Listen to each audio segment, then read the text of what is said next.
Welcome, everyone. Thank you so much for joining us again to our weekly Zipinar. This is the Let Us Talk It Zipinars that happens every Wednesday. That's 12 noon to 1 p.m. Eastern Standard Time. And this is an initiative where we aim to create an informed and empowered community through free knowledge sharing.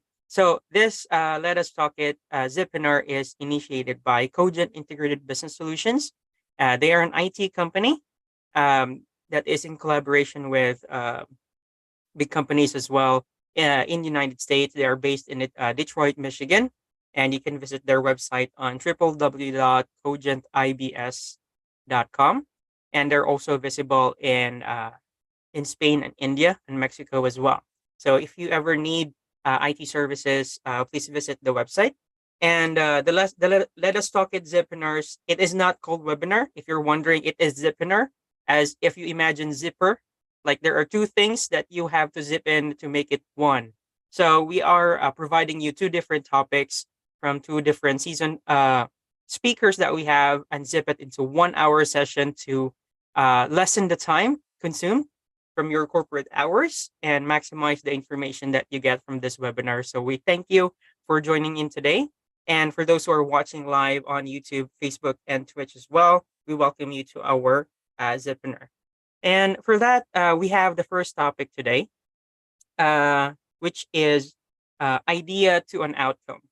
So, well, initially you will start to idealize things, creating an idea, and then you imagine the outcome. And in this session, actually, guys, we will know an idea, how an idea gets in its life, and how to look at it in an dissociated way. So this will be given to us by Mira, who is in the corporate world for 17 years and took a break due to motherhood and looked totally out of the syllabus. And she started writing about her experiences.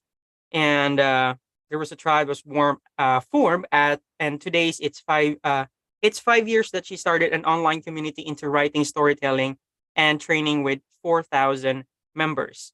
And it was just an idea of hers in the problem area of midlife crisis and mid-career crisis that enabled her to found Mayakatha Hub, a community and marketplace of trainers, mentors, and coaches with a vision and purpose of transforming ideas into a brand and an outcome, a venture in incubation with NSRCELIIMB. So we have here Mira V, a mompreneur. So she called herself that's a mompreneur. And without further ado, let's give her the table. Namaste. Thank you so very much for that introduction. And it's an honor, a privilege for me to be here, and my gratitude to you.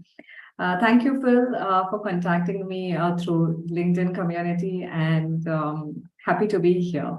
So, yes.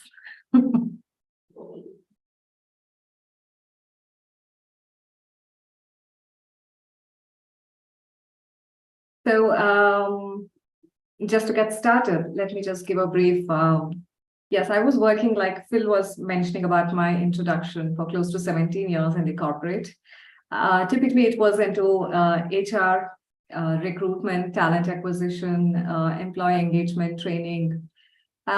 Motherhood had happened by then, but definitely, like I mentioned earlier also, it looked totally out of syllabus to me because it keeps changing every now and then when the child is growing. So sometimes I felt I was missing few parts of our childhood, when it was in the workplace. So that's the reason I took a conscious decision of taking a break from the corporate journey. But as I took the break, so used to the corporate life of working between 9 to 5. I would rather say 9 to 8 or 9 to 9 p.m. also. And all of a sudden, you're at home and wondering what to do next. And that's when I started penning down about my experiences in my blog. And social media, of course, I mean, a couple of us or most of us are there on social media where we talk about our day-to-day experience. So we just share a couple of photos. But I was not much into, just sharing a photo or say, hey, hi, I had my lunch over here. I'm gonna have my dinner over there. That was not something that I was actually much interested in talking about. So went about writing. I got tagged by one of my virtual friend on 100 Days Happiness. And I went about blogging, which kind of resonated with many people. And I blogged straight for 100 days about happiness.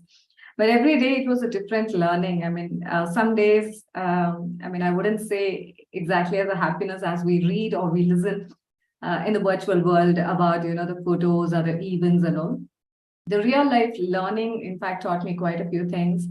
Embracing the moment, learning every day, head-on collisions. These kind of gave me a good insight about how I can look at things and people or surrounding.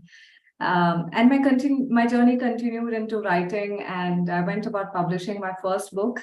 My daughter's name is Maya. The exact meaning, if you see in Google or in dictionary or translation, what you call it as, it says illusion. But how I look at it is, it's whatever we cannot do, or if we procrastinate on few things, where we question about our inability, we put it in a magical world and we call it as Maya. But I wanted to say, no, the magic over there is real. It's about the ability that we have within us. If we are ready to take that brave step of taking actions, we would see what we want to do in front of our eyes unfurling. So with that thought, the book got published and the journey continued. The writing tribe have been a great support. I always believe one more thing, that we all have a little dinosaur within us, which keeps roaring every day through words, through experiences. And I thought, like, things around, or people, or even we for that matter, we don't change for various reasons. Why not put that into an experience in the form of a learning? And every day, if we can write like 50 to 100 words, it kind of gives a kind of a satisfaction, like, okay, there's something which was caged in my mind and I got it visually out in front of my eyes. So that was the intention when I started a community known as Let's Make Stories Dino. The tribe, close to 1,500 today in that particular community, they supported, and we used to conduct every week writing events, and we were sponsored by publishers, writers, and authors for the event. As the journey continued, when the pandemic started, Phil, people who were so much used to working, interacting with people in person, that got lost because things started changing into the virtual world. So that's the time a couple of my friends, they reached out, they were talking and they were telling me, Rasi, I'm so used to, working with children. I'm so used to working with teachers or people in person in my storytelling sessions or in my training sessions, but I'm really missing it out. What do I do? I told, like, I'm already running an online community, so I can create yet another community where you can talk about stories and storytelling, and how storytelling is as a powerful tool which we can use in our day-to-day life or in the corporate per se. With that thought, Phil created this community called Maya Katha on Facebook, where we used to talk about stories. And we ran around close to 70 to 75 days straight live storytelling every evening. So that kind of gave confidence for me to, build the community to the next level, because people came forward to contribute from their end with the trust and the confidence they had on me or with the community that I was running. So then I went about pivoting. What am I doing? What is this community? What is that I want to actually share? And I realized that, this is not something that you can search on Google. The purpose of the life, we can write about it. We can binge watch on YouTube also. What is purpose? How do we live a purposeful life? But every individual has one purpose in their life. It is all about identifying what it is.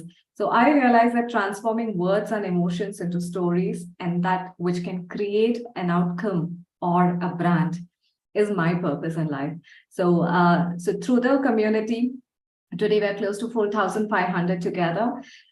When I went about pivoting, who are these people in the community? What are they looking for when they come to the community? I was able to understand that each of them come in from a training and a mentoring or coaching background. So I started working with them, and thus the journey of Maya Katha, which is close to 5 years. So we are into business mentoring, confidence building by nurturing skills and writing skills. So that's a journey of an idea into an outcome or a brand that I'm talking about. So typically the problem area which we solve is midlife career or mid-career crisis. People after working in a corporate, for example, for close to 10, 15 years, a little more than that, that's the time they start pivoting. They might be wondering, what am I doing? Is this the work that I'm interested to do? What the same work which I was interested a couple of years back? I want to do something. These are the kind of a question an individual might get after a couple of years of working in a corporate. Or it could be someone who has been from a break from the corporate journey, or someone who has never taken up a job, setting up the family or taking care of the children. And once children, they have reached one particular stage where they are on their own. That's when a lot of women start thinking, like, I haven't done anything for myself. As a child or during my college, I was so passionate about this. I had this as a hobby, but all throughout, I've been taking care of the family, the house, and children. What do I do now? So that's a kind of a midlife crisis people face into. So yes, working in that particular space through Maya Katha's offering. And we are currently in incubation with Indian Institute of Management, Bangalore, under the entrepreneurial coaching. Yeah, that's a brief. So you want to ask a few questions? I would love to. Yeah. Yes, and your members of your organization, is it just like within the community, or you have overseas members as well?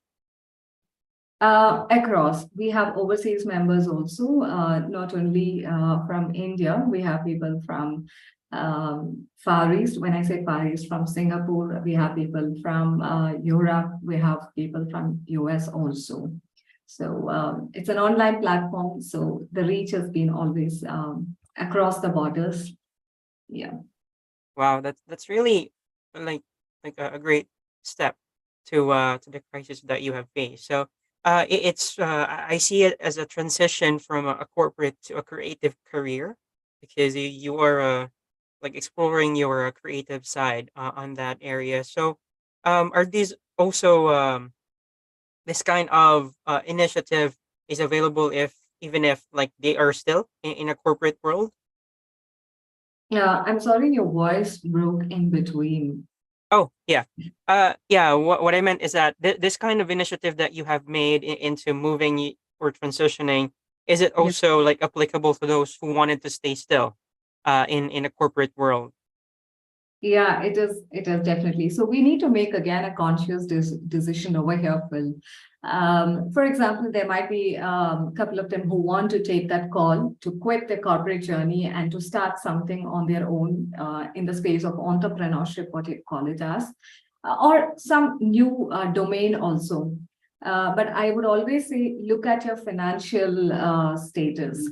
If you have that amount of a saving, which can take care of your day to day and the bills and the family, or if in case they have children, their school and education bills also for close to 1 year, then might be somebody can take that plunge of around 3 to 6 months to just test and see what they are passionate about. Can they really get that going? Is it feasible? Can they get some coach or a mentor who can guide them? Within a 1 year of time, they can get their idea in the form of a brand or that business which is sustainable. That business where might be they would have taken, or if in case they have a family support, if two spouses, both of them are working, so might be they need to talk to their spouse and understand if he or she can take care of the family, the bills, up until this person has set a foot in the area what they are passionate about in terms of creating something or a venture of their own. So I would say it is just not about having that passion, but that passion which can definitely stand on its own leg Because a passion or something, like my mentor says, it is just not a passion. It needs to stand on its own leg, because we might be passionate about writing, we might be passionate about whatever we are doing in terms of the work. That motivation will help us to push, but will that motivation or will that passion help us to give a return on investment? Because we invest our time, our money, our energy, the space, so many things. So much you invest, are you getting a return on that? If you are going to get a return on it now, when do you think your business can get a return in terms, might be, before it can become profitable?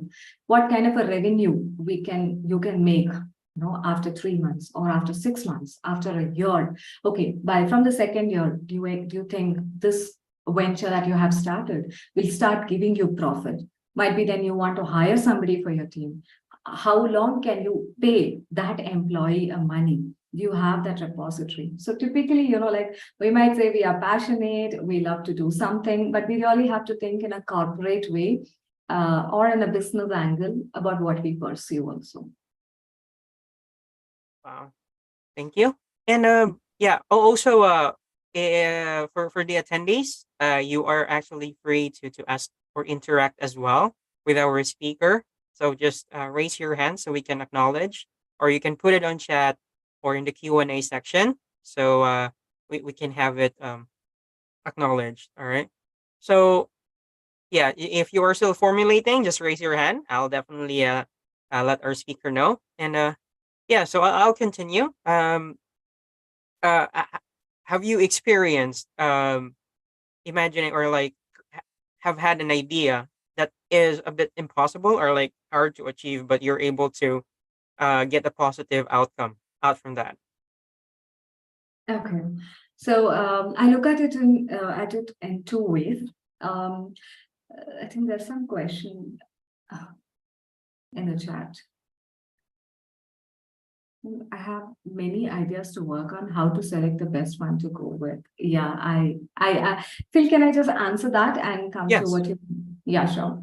Mr. Sharma, yes, we are in a day bombarded with at least 5,000 to 10,000 ideas or different kind of thoughts in our mind. But are all these thoughts viable in terms of giving a destination? I doubt, because sometimes we are so held with the emotions in our mind. It could be a positive or it could be an emotion which is not letting us to move further. So the ideas that we have, I can definitely share an ebook that I have on this idea. I will share it with Phil and he can send it across. You can mail it across to Mr. Sharma.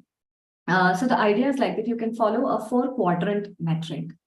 One, in the first quadrant, is it an idea which you people around you are currently, it is in trend, and you feel that you might miss if you don't implement that idea? In the second quadrant, it could be that idea which could be related to social entrepreneurial cause. Like we as a normal human, we have a normal tendency that we want to help people around us. So if you want to help, if your idea is into, for example, giving education, I don't know exactly what is your idea. I'm just giving you a generalized, what do I say, a picture. In the second quadrant, if it is about helping, if it is about, creating education or giving free education, but if we want to do that, we really need to look into our bank accounts in terms of the liquidity, how much we have that we can go further and offer a help to others. In the third quarter, I would say, you have an idea, but you don't know anything about it. You really don't know anything about it. Or it could be that idea which everyone are talking about it. So you might be knowing about red ocean and the blue ocean concept. So red ocean, I would really relate it as you have so many sharks over there, and you are one more person over there who's going to fight with these sharks. Are you ready to put your idea into a shark fight? Is it really required, or is your idea something totally different that you have never done?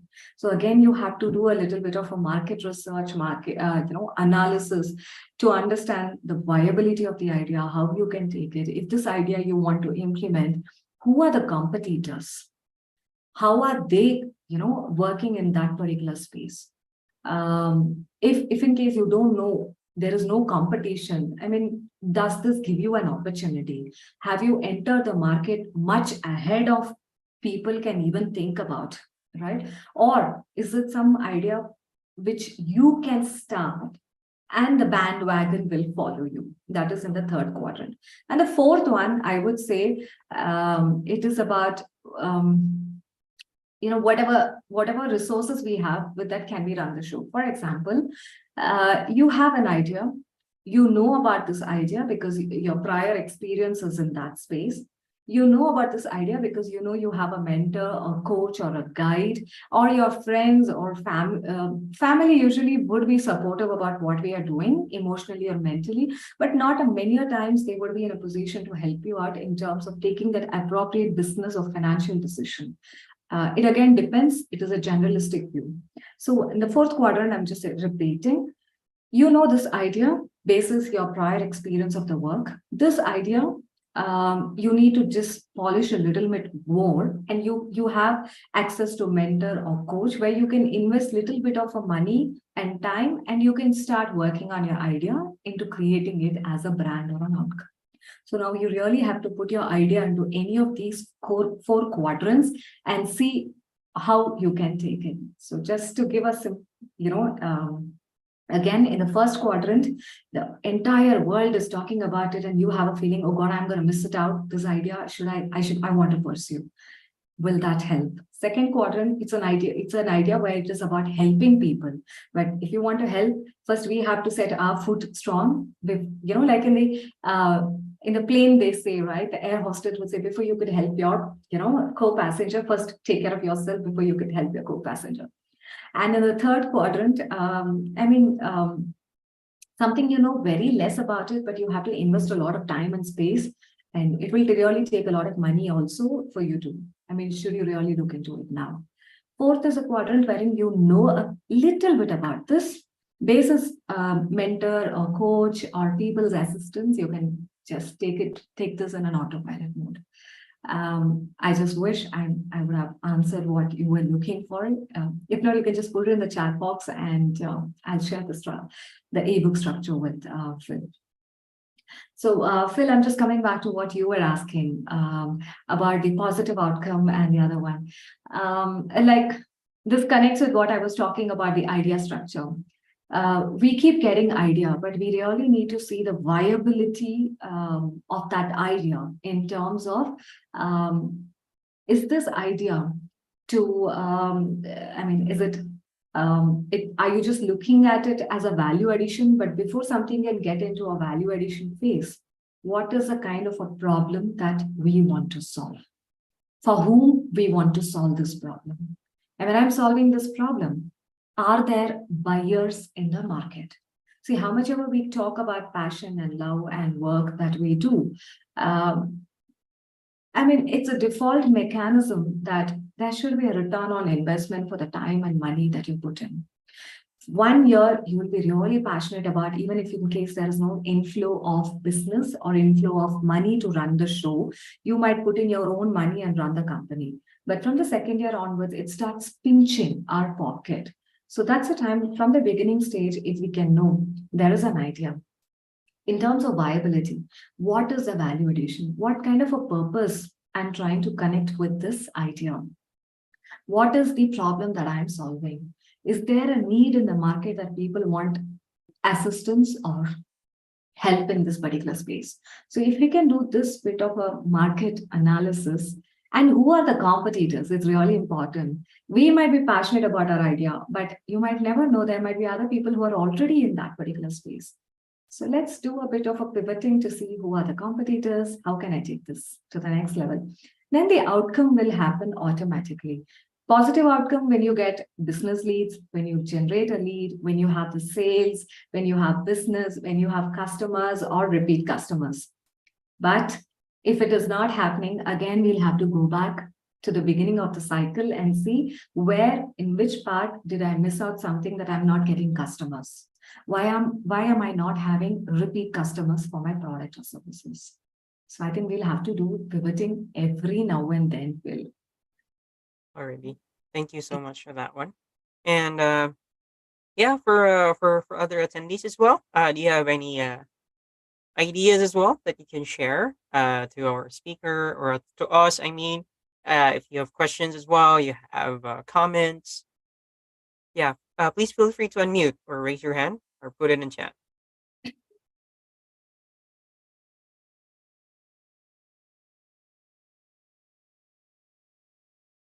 Yeah, if there's no one, so before we move to the topic, Mira, you would like to promote anything that you're working on right now?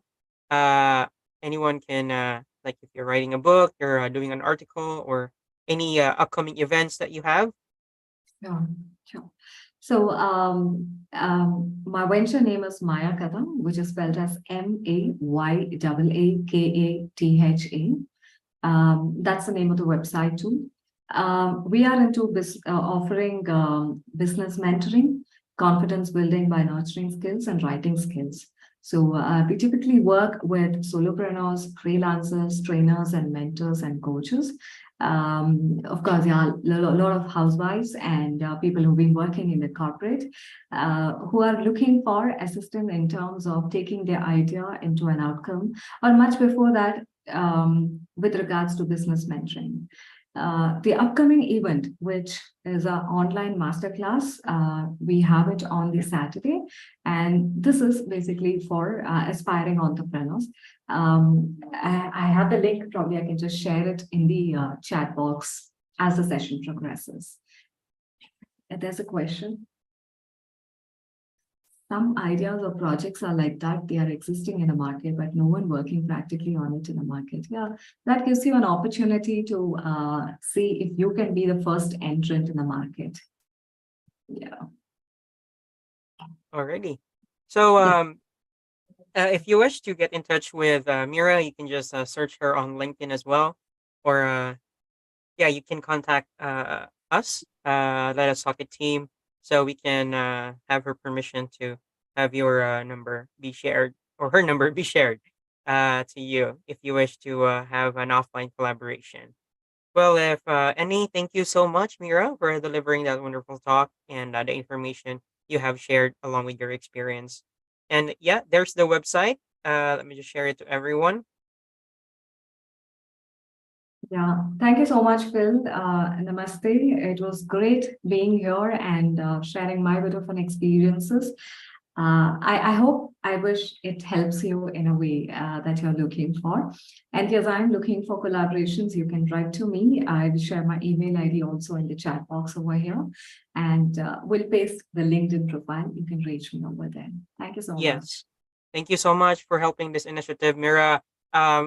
This initiative also started with just an idea of how to give back to the community, and we have been doing it. So right now, and inviting seasoned professionals to be our speakers to share those knowledge, because information is not it can be found everywhere. Like you can have the same information but different experience. So this is a good way of sharing our experiences and knowledge together. Now, moving on to the next topic today. So, for those who are watching live and on our attendees right now, please stay tuned as we have also another interesting session for the next speaker that we have today. So, those watching on Facebook and YouTube, thank you so much for your time watching on live. And the next topic would be relaxed productivity habits. So, who wouldn't like to be relaxed, right? So in this process, like you can be relaxed while being productive, as I presume from the topic itself. So the relaxed path to success. So discovering the key to balance productivity through awareness. So this topic will be delivered to us by Ms. Duyan Nguyen, and she is a relaxed productivity coach, and she helps her high achieving clients with chronic health conditions develop high performance habits while preserving their health. So embrace a life of relaxed productivity where your well being and success go hand in hand. So giving much of like more of the introduction to herself. Without further ado, we have here Duyen. to deliver us the topic and also share some insights about her. Thank you very much for the great introduction. Hi.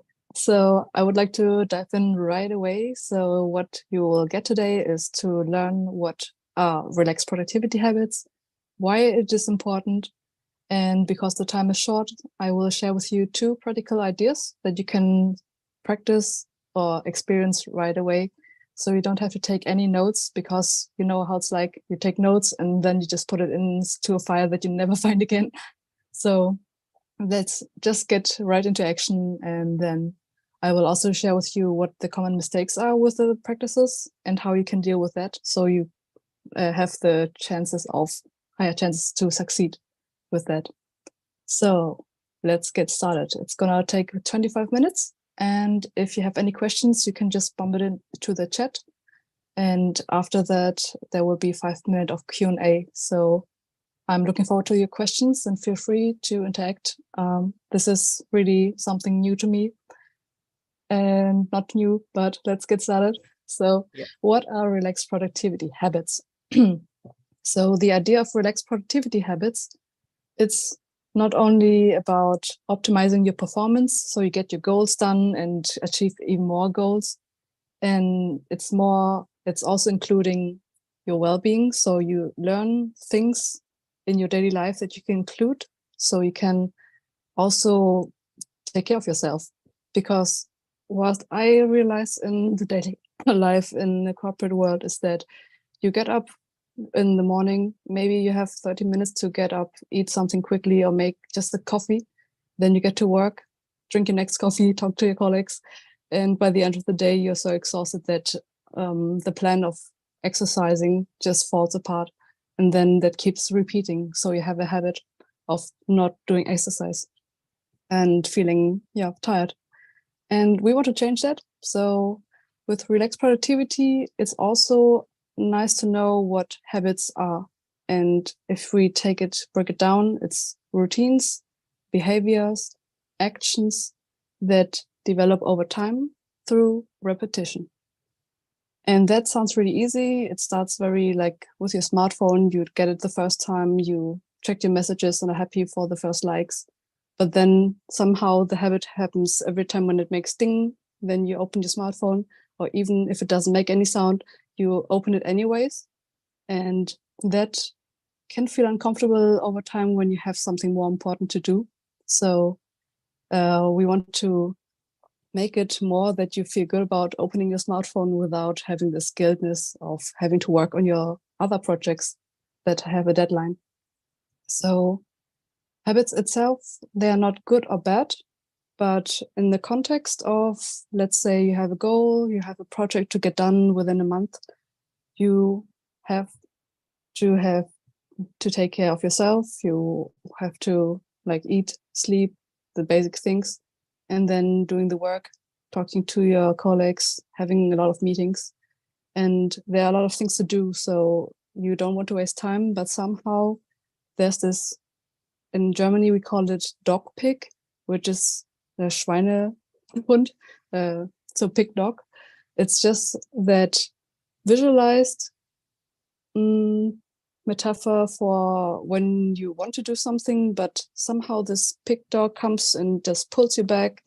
And so you just lie on the couch and scroll through your smartphone and watch Netflix instead and feel very guilty about it afterwards. So that's not what you want. So looking at the habits again, so we can look at it as positive habits that help you to get your goals done, to be productive, to do something for your well-being. And then we have negative habits. That's the only difference. That's something that you do that's holding you back from getting that project done, for example. And that can feel bad over time, because it's not only that bad feeling, but it's actually the tension in your body that you're holding for a long time, and the stress level that, if you look at your body, if you're stressed, then there are things that happen in your body that's like the digestion lowers down. So you either that you want to eat a lot of stuff and cannot satisfy that feeling that you want to eat more, or you are not hungry at all.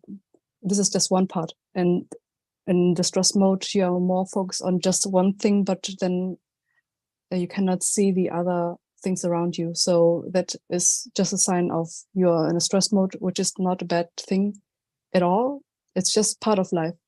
But if you do it for a long time enough, then you can feel the consequences of, I hope not, but it can happen, like a burnout or just something like a digestive issue like that.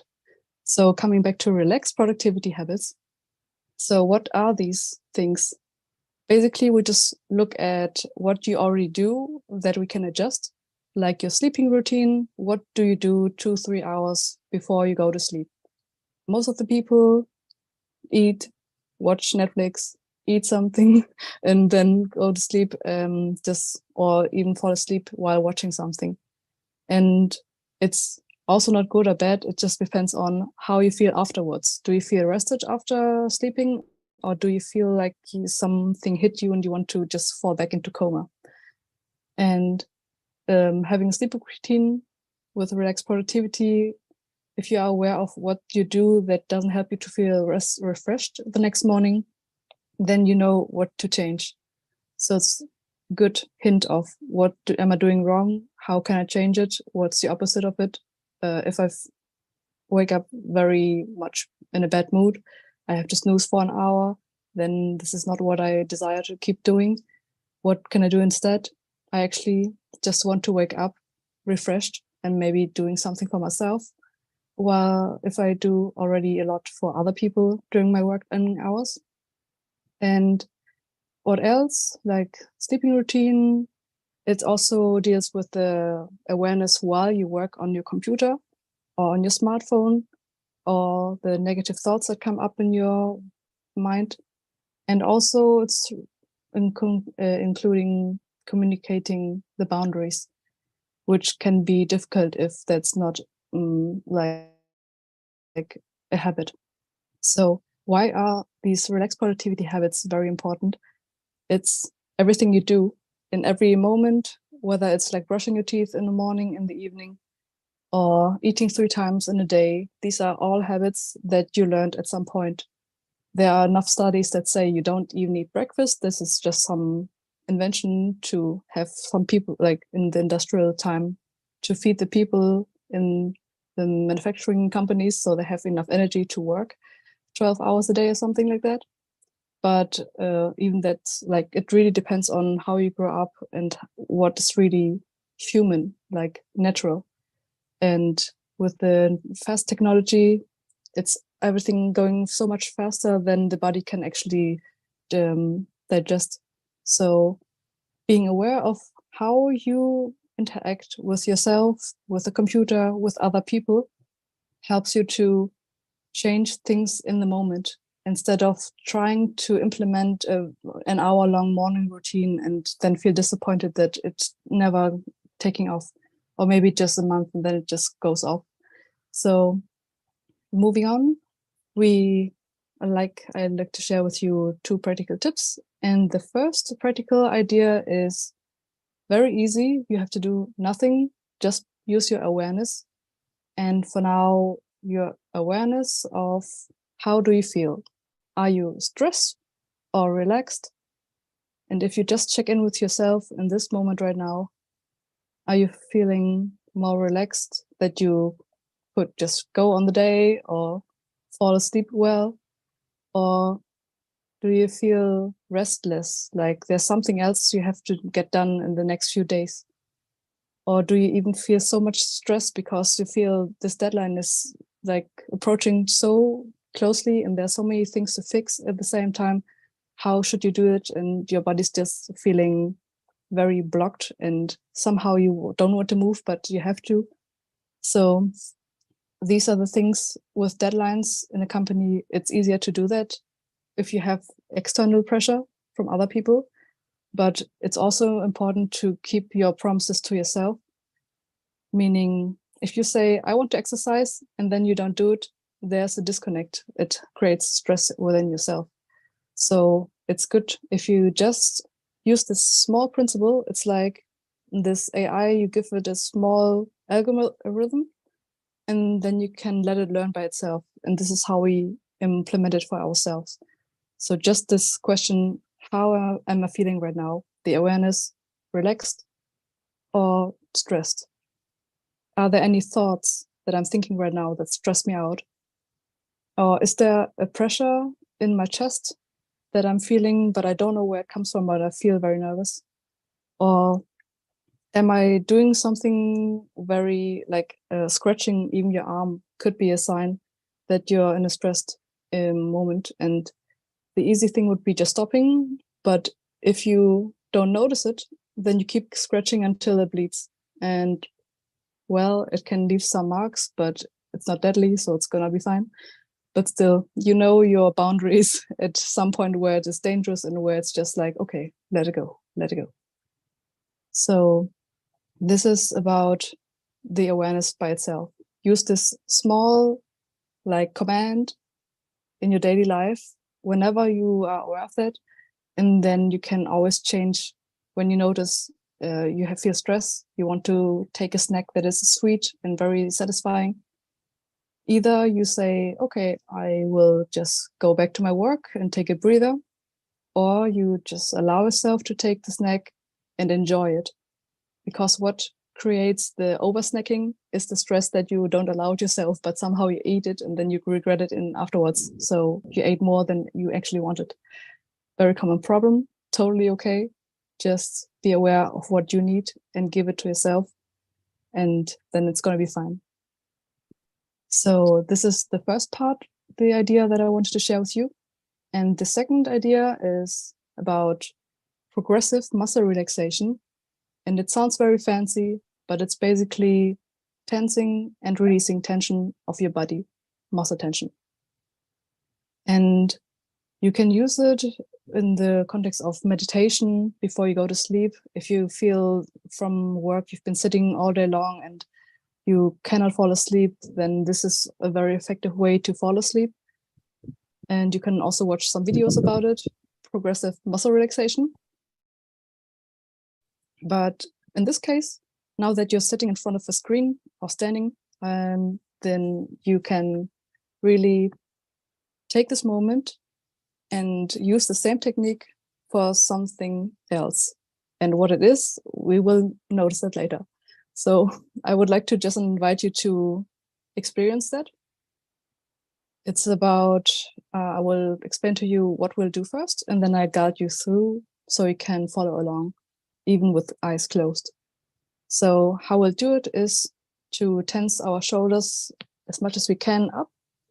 That's like 100% of tension. And then you release it while breathing out to 0%. And then we take half of it, like 50% of tension, and release that to 0. And we go down to 25, to 10, to actually 1% of tension. And I would like to invite you to just experience what this tension is like.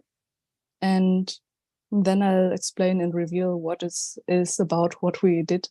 And if you feel your shoulders are hurting or something is going on with your back, then you can apply the same principle, just holding, tensing your fists or your legs, your feet, wherever you feel that body part is more healthy, so you can apply that there. So we do that with the shoulders. We'll be starting just loosely. We'll maybe relax a little bit here, roll your head, and allow yourself to land in this moment. You've been listening quite a lot, and now you can also interact with, like, move a little bit with it. So let's enjoy this. Okay, now you're sitting here, and we'll invite you to take a breather in and letting go out. And feel free to close your eyes. You've been looking at the screen for a while, so it's okay. And take another deep breath in and out. And the last deep breath in and out. Just these 3 deep breaths can help you to slow down, come back to the moment. And let's start the progressive muscle relaxation by tensing up the shoulders by 100% and hold it there while breathing slowly and normally, and release it to 0%. And feel how that feels like. And when you're ready, we can move on to 50% of tension, which is like half of it. It's less exhausting, but still some work here. And keep breathing normally. And now release and feel what other muscles move with you. And we'll go down to 25%. So tensing up the shoulders, 25% and up. Keep breathing, keep blinking or keeping your eyes closed, whatever feels better. Hold it a little bit and let go. And with every out breath, you feel that your muscles are relaxing more and more. Now we reduce it to even less, to 10%. So you only have 10% of tension. It's barely visible in the camera, but you know we're 10%. So hold your 10% up and keep breathing and release. And we're almost at the end. Enjoy the last percentages. So 5%, tensing up the shoulders. It's barely seeable. It's barely feelable. And hold it just a little bit longer than the other ones. Keep breathing. And let go. And for the final round, 1% of tension in the shoulders. How does it feel like? It's like, how's 1%? It's like just a little bit, just a little bit. Okay, 1% holding it here. Keep breathing. And let go. And just feel in your body how you're doing in comparison to the beginning or the beginning of the day. How you're doing now. And so this is the end of the practice. You can come back. You can open your eyes or keep them closed because there's no slide to watch. So you can enjoy further. And what did we do? Why did we do that? And why is it helpful? What is that? Easy answer. You might have noticed that if you sit for a while, then you also work on the computer. Your shoulders start to tense up. And it can feel very tense. Like, from my experience with the glaucoma and all this, when the pressure is too high, then the muscles can tense up around my left eye, left half face, and even on the shoulders. So everything is connected. And it's good to know where to focus on to relax. And the easy answer to what do we do, why did we do that? The tension that you've been holding is around 1 to 5%. This is when you keep it for long enough, 8 hours a day, a lot of hours per month, in the whole year, for decades, but without even noticing. That's a habit. A habit is unconscious. You do it without noticing it. And these are one of the things that you can release with this very simple technique. And this is what I learned the hard way, that I had very tense shoulders, and I always sat tense on my computer. And because I am and still am a high achiever, and having this like mindset of I want to get it done, but my body's tired, but I have to pull through. And it doesn't mean that you have to totally relax and do nothing. It just helps if you have this simple technique here, you are aware of your 1 to 5% of tension, then it's easier to release this while you're working. So you start to be aware of it. And whenever you notice, okay, I have too much tension in my shoulders, I can just like go down this way. It's like, oh, wow, I don't even have to hold it while I work on the computer. So this is what is very useful and helped me a lot. These are the small things that you can do in every moment of the way. And this brings us also to the common mistakes and how you can deal with it. Because what I just showed you, you can do it too little, you can do it too much. We try to do it just as you need it. So the awareness of being relaxed, or if you do that for one day and you try to do that 24/7, it can feel very exhausting to be always aware of, okay, I have to relax. Oh, damn it, I am stressed right now. In all these moments.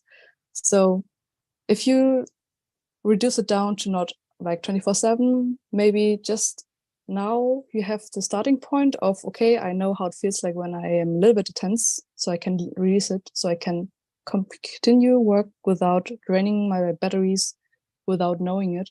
It's like having another tab on with YouTube videos and it's draining the energy and the computer's overheating without you knowing. So it's the same principle with you, that you are aware of the unnecessary tension, you can just let go. So the common mistake, you can resolve it by allowing yourself, whenever you notice it, okay, I notice it, and then keep on doing what you need. And also the awareness, it helps you to know in the moment what you need to do right now. Because let's say you are stressed and then your immediate thought is to exercise for an hour, which is like an evening far away and you don't feel like doing it. It's a far stretch, and all you needed is to just stretch your arms, take a little walk, have a breather, to feel fresh in your mind again and focus back on your work. Okay, that was the first mistake that you can do, but you can deal with it in this way. And the second common mistake that can happen, that you're trying too hard to relax. What does it mean? It's, let's say we just did this practice of relaxing 100% to 0 to 1%. And just if you do that practice and you notice by the end you're still very restless and you can't really focus, this is kind of trying too hard to relax. You're going through the motions, but with the expectations to feel totally relaxed, like you're on holiday. And there's this disconnect between your expectation and the practice itself. It works better if you just are doing the movements without the expectation and then let it unfold. And if it doesn't help you, it's like when you jog outside, sometimes you run fast and it's easy. And on some other days you run, but you have to stop every 50 meters. So just trust your process and just continue with the relaxation. At some point it will just click in and you don't have to put any effort. It's just gonna work. But be nice to yourself when you do that. And that brings us to the last mistake that can happen. It's that you notice that you're in a stressed situation. Maybe there was a colleague that said something that triggered you to feel bad. Maybe it was in a tone that you didn't like, but maybe it was just an information that they wanted to share and you understood it in another way. So it's just, and then it spirals down, and then you come back with your counterparts of like, what should I have said to that person to beat the argument? All these mind games that we keep doing. In Germany, we also say these things like film kino, like when you start with a thought, then it keeps rolling and it starts to have its own life, kind of. But coming back to the good and bad part, there's not really good or bad. If you evaluate it, if you just observe it, acknowledge it as it is, then you're much more likely to be successful in relaxing than saying, okay, this is bad, I want to avoid it. This is good, I want to continue it. Maybe it's more about, okay, this is what I'm feeling right now, I'm thinking right now. I take a deep breather and let it go and come back to the moment. So I would love to tell you way more about these things and what are the signs of how you can see and like the signs of stress that you can come quicker to the present moment. But I will keep that for other sessions. So if you, this was the end. And if you have any questions, let me know, or any comments you'd like to share. Wonderful. Thank you so much for that one, Duyan. So yeah, we are opening the question and answer. So, or if you have just wanted to share your insight, please feel free to unmute, like, or raise your hand so we can acknowledge one by one if you wish to. Yeah, anyone from the attendees?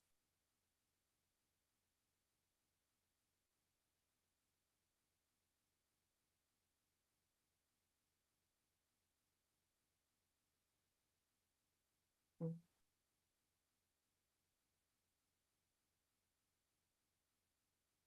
Okay, none from the attendees I am seeing as of the moment, but yeah, I can have an addition to the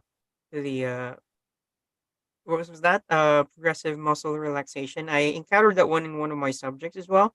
So I was told it's best when you're about to go to sleep, like you're lying, and then you start the process of tensioning from your feet up until into your shoulders, and then it's tightening your muscle and making it feel in a relaxed manner, and just thinking of the tightening or putting tension itself will make you fall asleep. So there's no harm in trying.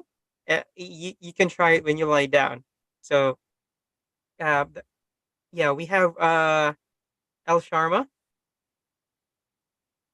uh Hello? I feel sleepy in the morning and energetic in the evening.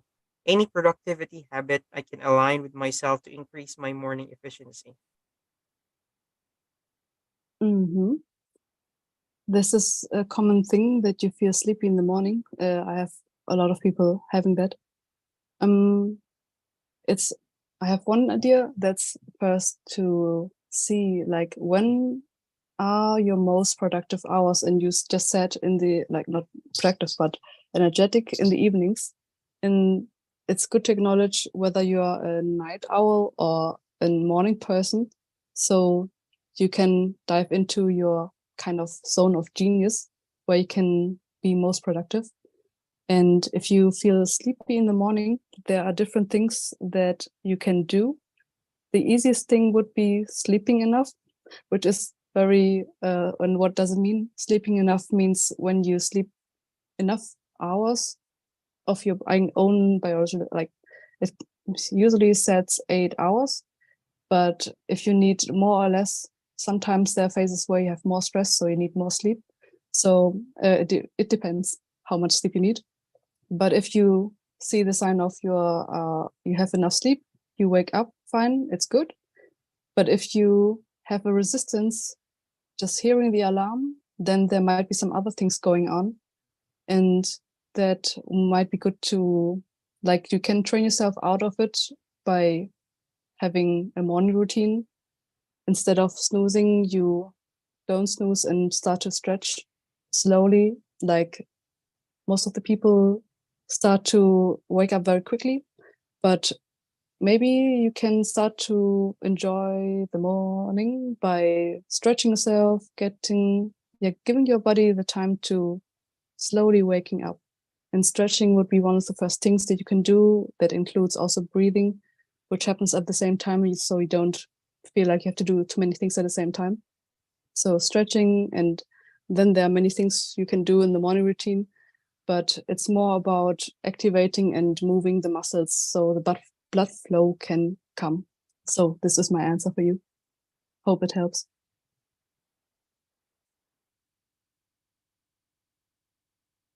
Thank you so much. Yes. Thank you for interacting with our speaker. Really appreciate it. So, anyone else from the attendees?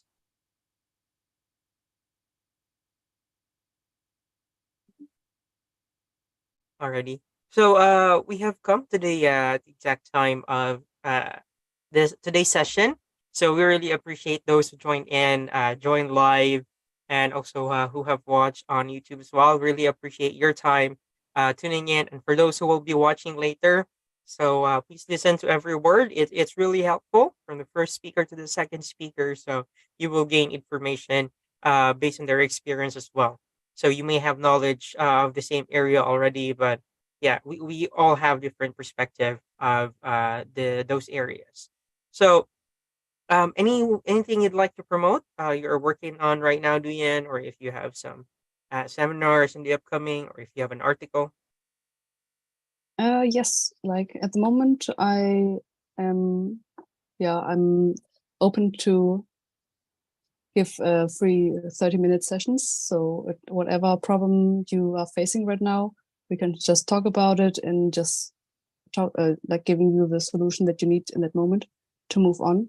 So very practical tips in 30 minutes. So if you like to connect with me, I'm on LinkedIn and you can connect with me via private message. Alrighty. So you can search Duyan's name on LinkedIn, and she's pretty responsive on LinkedIn. And yeah, you can definitely get in touch with her there. So again, with all thanks to our dear speakers as well, thank you so much for giving us your time today, your effort and your knowledge and your experience as well. It was really a wonderful session. And all right, let me just share this one to everyone. Sorry. Okay.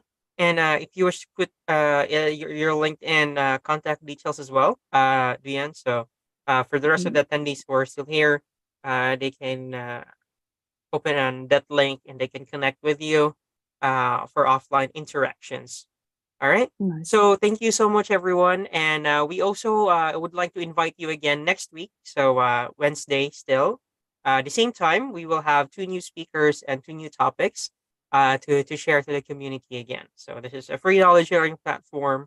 Everyone is free to join. So if you know anyone who would like to join or become a speaker, do let us know. You can visit www.letustalkit.com. So that's let, then us, talk, and then it.com. So you can check our previous webinars there, and you can also put there, submit your information if you wish to be a guest speaker. Or you can add me on LinkedIn. That's Phil John Anthony.